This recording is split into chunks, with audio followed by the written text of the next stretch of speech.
परिस्थितियों में सदैव एक दूसरे के सहभागी बने रहेंगे। चौथा वचन, सदैव एक दूसरे का हर परिस्थिति में साथ देते हुए एक दूसरे की ताकत बने रहेंगे। पांचवा वचन, आज से उसका परिवार मेरा परिवार है और यही मेरे परिवार का संस्कार है, सदैव आदर्श युगल स्वरूप बनकर रहेंगे। छठा वचन, सुख, समृद्धि एवं शांति की प्राप्ति के लिए साथ रहकर पुरुषार्थ करेंगे, हमेशा एक दूसरे के दिल में रहेंगे।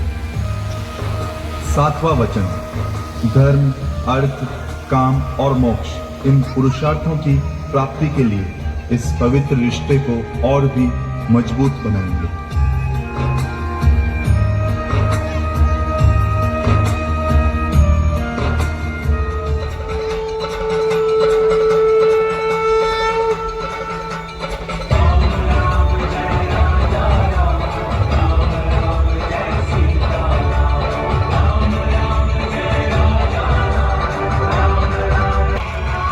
સ્વયં વિષ્ણુ લક્ષ્મીજીને હાર પહેરાવે છે। લક્ષ્મીજી સ્વયં વિષ્ણુ ભગવાનને હાર પહેરાવે છે, તો જોરદાર તાળીઓથી આપણે એમને વધાવીએ।